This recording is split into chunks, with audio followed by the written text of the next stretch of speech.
এই জন্য আপনার আমার প্রিয় নবী সাল্লাল্লাহু আলাইহি ওয়াসাল্লাম বলছেন, ও আমার উম্মতেরা, মান তাশাব্বাহা বিকওমিন ফাহুয়া মিনহুম।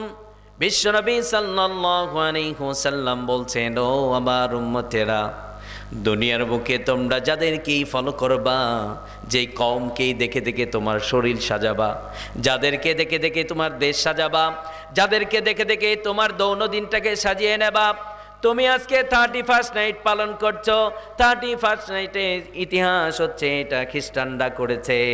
যুবক, তুমি মুসলিম যুবক, তুমিও যদি পালন করো, বিশ্বনবী বলছেন, ও আমার উম্মতেরা, দুনিয়ার বুকে যাদেরকেই ফলো করে তোমার দৈনন্দিন জীবনের কাজগুলো পরিচালনা করবে, মরণের পরে রব্বুল আলামিন তাদের সাথেই তোমার হাসর করে দেবে। নাউজুবিল্লাহ। দুনিয়াতে আপনি খ্রিস্টানকে ফলো করবেন, খ্রিস্টানের সাথে আপনি খ্রিস্টানের সাদৃশ্য জীবনে বাস্তবায়ন করবেন, মরণের পরে খ্রিস্টানের সাথে আপনার হাসর হবে। কথা কন না কা?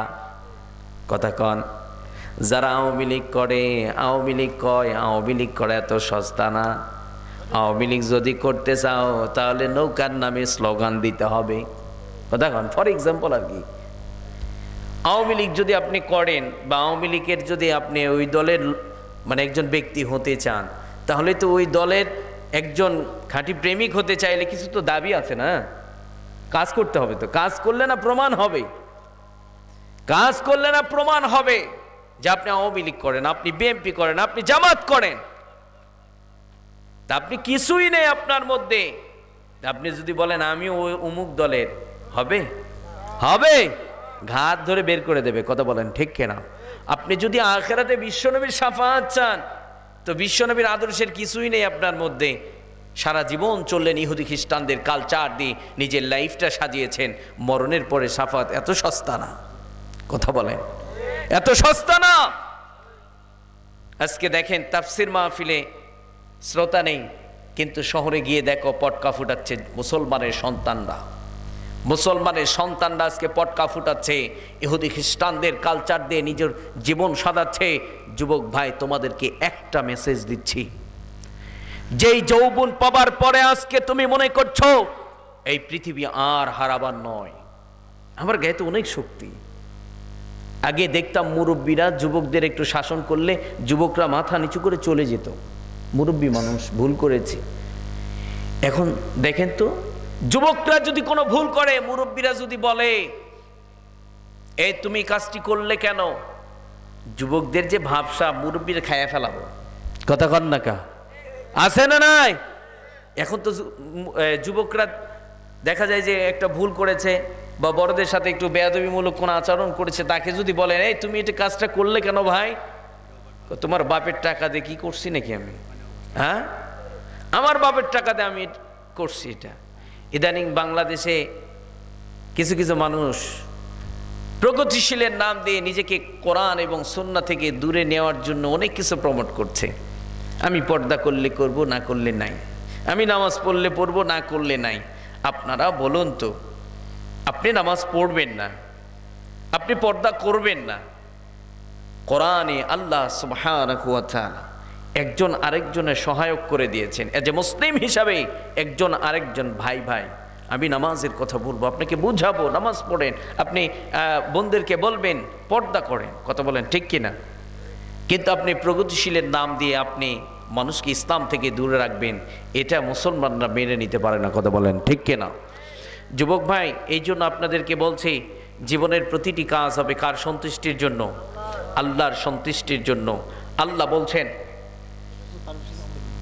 ঠিক আছে ঠিক আছে ঠিক আছে, দোয়া চাই, দোয়া করি আপনারা ভালো থাকেন, সুস্থ থাকেন, ইনশাল্লাহ আবারও কোনো প্রোগ্রাম দেখাবো ইনশাল্লাহ। ঠিক আছে, ইনশাল্লাহ ঠিক আছে, দোয়া চাই, ভালো থাকেন, সুস্থ থাকেন।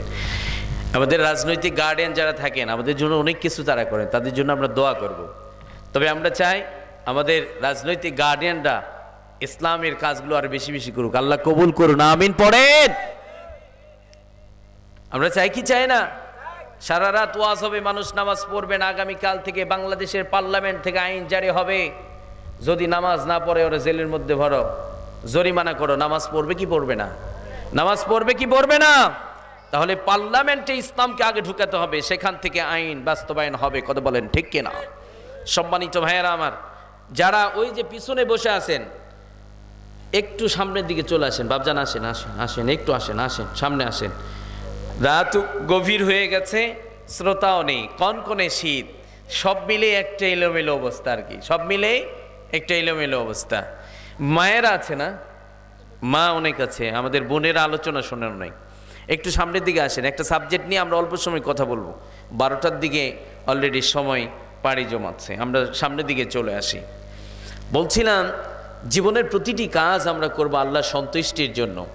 এই যে কালো চুল, আর কালো চুল থাকবে না, একটা টাইমে সাদা হয়ে যাবে। দেখেন মুরব্বীদের মাথার চুল সাদা হয়ে গেছে, দাড়ি সাদা হয়ে গেছে, ওনারা কিন্তু মায়ের পেট থেকে সাদা চুল নিয়ে আসে নাই। ওনারা আপনার আমার মতো তাগড়া যুবক ছিল, আজ মাথার চুল সাদা হয়ে গেছে, দাড়ি সাদা হয়ে গেছে। তোমার আমারও হবে, ফিরে যেতেই হবে। কুল্লু নাফসিন যায়কাতুল মাউত, এসেছি যেতেই হবে, যাব, এটা নিশ্চিত, সবার জানা আছে না নাই? মরবো, সবাই জানে মরবো আমরা। কবে যাব, কবে মরবো জানা নেই। কথা বলেন ঠিক কিনা? জানি মরবো, তবে কবে মরবো জানা নেই। মরণের সময় কি কি হবে এটা কারো কাছে শেয়ার করাও যাবে না। যাবে নাকি? আপনাদের এলাকায় কেউ মরণের সময় যা যা হয়েছে বলে যেতে পেরেছে? যে মরণের সময় এই আমার হয়েছিল, বলতে পেরেছে? আমাদের বোনদেরকে বলছি, বোন, আপনারা কোরআন এবং সুন্নাহ দিয়ে নিজের লাইফটাকে সাজাবেন। এই ভরা যৌবন থাকবে না, ভাটা পড়বে একদিন। ভরা যৌবন থাকে না, এটা ভাটা পড়বে, এটা ফুরিয়ে যাবে। আপনাকে আল্লাহর কাছে ফিরে যেতে হবে। তবে আপনি যদি আপনার লাইফের হায়াতগুলো আল্লাহর বিধান দিয়ে আলোকিত করতে পারেন, আপনাকে কোনো জবাবদিহিতা করা হবে না। আর যদি কোরআন এবং সুন্নাহর বাহিরে চলেন, তাহলে প্রতিটা মিনিটের, সেকেন্ডের হিসাব নেওয়া হবে। কথা বলেন ঠিক কিনা? আল্লাহ বলবেন, তোমার হায়াতগুলো কোথায় ব্যয় করেছো, কোন কাজে হায়াত ফুরিয়েছো, হিসাব দাও। হিসাব চাবেন একজন, তিনি কে? তাহলে আমাদের টার্গেট কার সন্তুষ্টি? নামাজ আল্লাহর সন্তুষ্টি, কোরআন শোনা পড়া কার সন্তুষ্টি? আল্লাহর সন্তুষ্টির জন্য। আমরা বেহুদা কোনো কাজ করব না, গান বাজনা, 31st নাইট এগুলো করে আমরা যেন আমাদের জান্নাত না হারাই। রাজি আছি তো? রাজি আছি তো? আল্লাহ বলছেন, এই যে মুসলিম হিসাবে প্রতিটা কাজ হবে কোরআন এবং সুন্নাহর আলোকে। আল্লাহ বলছেন যে, ও আমার গোলামেরা, তোমরা যেই কাজগুলো করবা, ওমা আতাকুমুর রাসূলু ফাখুযুহু ওমা নাহাকুম আনহু ফান্তাহুন ওয়াত্তাকুল্লাহ ইন্নাল্লাহা শাদীদুল ইকাব। আল্লাহ বলছেন, ও আমার গোলামেরা, আমার বিশ্বনবী তোমাদেরকে যা দিয়েছেন তোমরা তা ধরো, যা নিষেধ করেছেন, যা ছেড়ে দিতে বলেছেন তোমরা তা ছেড়ে দাও। তার মানে দিনের ব্যাপারে বিশ্বনবী যেইভাবে আমাকে দিন দিয়েছেন, আল্লাহ যেইভাবে আপনাকে আমাকে আপনার আমার হায়াতগুলো অতিবাহিত করতে বলেছেন, তার মানে আদেশ নিষেধ, আদেশগুলো মেনে নেব, নিষেধগুলো ছেড়ে দেব। রাজি আছি তো? আল্লাহ কবুল করুন, সবাই পড়েন আমিন। সম্মানিত ভাইয়েরা আমার, আজকে আমাদের এই কনকনে শীতের মধ্যে আমরা একটা সাবজেক্ট নিয়ে কথা শুনবো। আজকে আমার আলোচনার সাবজেক্ট হচ্ছে, আমরা সবাই আল্লাহর প্রিয় হতে চাই কি চাই না? আল্লাহর প্রিয় হতে চাই কি চাই না? আজকে আলোচনার সাবজেক্ট হচ্ছে আল্লাহর প্রিয় গোলাম যারা, আল্লাহর প্রিয় বান্দা এবং বান্দি যারা, তাদের পরিচয়। নারী, একজন নারী এবং পুরুষ যারা আল্লাহর প্রিয় হবে, তাদের পরিচয় আজকে জানবো।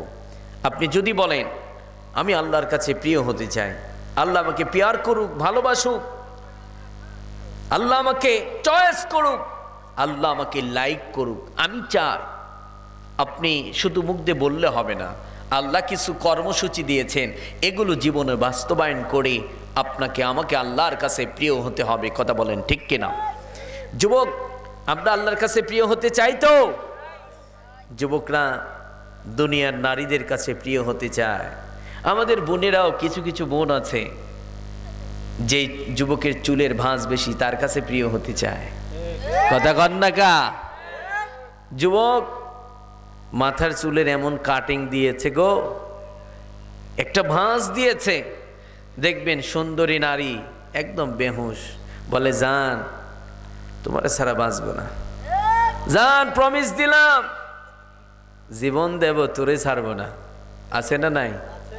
আছে না নাই? অনেক যুবকও সুন্দরী মেয়েদেরকে প্রমিস দেয়, জান তুমি আমারে ছাইরো না গো, জীবন দেব তোমারে ছাড়বো না। দেখবেন তোমার চেয়ে আর একটা সুন্দরী নারী পাইলে, সুন্দর একটা ছেলে পাইলে, মেয়েটাও আপনাকে তালাক দেবে, আপনিও ওই মেয়েকে তালাক দিয়ে আরেক মেয়েকে ধরবেন। কথা কন না কা?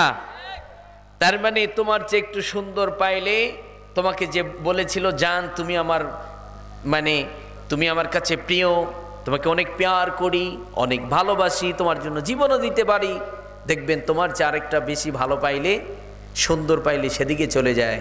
তার মানে দুনিয়াতে যা কিছু আছে এগুলো ফুরিয়ে যায়, থাকে না। কিন্তু আমরা যারা এখানে উপস্থিত হয়েছি, মা আপনাদেরকেও বলছি, আমরা আল্লাহর কাছে প্রিয় হতে চাই। যারা আল্লাহর কাছে প্রিয় হয়ে যায় তারা চির অমর হয়ে যায়, সুবহানাল্লাহ। তার মানে তারা চির সুখের একটা ঠিকানা আছে, যেই সুখ কোনোদিন ফুরাবে না, যেই সুখ কোনোদিন হারাবে না, যে সুখ একবার যদি কোনো ব্যক্তি পেয়ে যায় সে চির অমর হয়ে থাকবে, তার চেয়ে সফল আর কেউ হবে না। আমরা সেই সুখী হতে চাই কি চাই না? মা আপনারা যারা আলোচনা শুনছেন, তাহলে আজকে আলোচনার সাবজেক্ট হচ্ছে আল্লাহর একজন নারী এবং পুরুষ যারা আল্লাহর প্রিয় হতে চায় তাদের পরিচয় আমরা জেনে যাব। যেই কাজগুলো করলে আল্লাহর কাছে প্রিয় হওয়া যায় আমরা জানবো এগুলো ইনশাআল্লাহ। রব্বুল আলামিন বলেন, শুরু হয়ে গেল, একটু খেয়াল করবেন, সব উঠে চলে যাক না, সমস্যা কি? যারাই আছেন একজন ব্যক্তি যদি আজকের আলোচনাটা বাড়ি পর্যন্ত নিয়ে যায় আর আমল করে, তাহলে তো এটা আল্লাহ পক্ষ থেকে জোরে বলবেন, খুব গম্ভীর স্বরে বলবেন, কোরআনে আয়াত বলবেন, এই গল্পের মতন বলতেছেন, সময়কার হাত ঘন্টা এক ঘন্টা কি বলবেন? এটা বাবজান মাথা ঠিক আছে তো?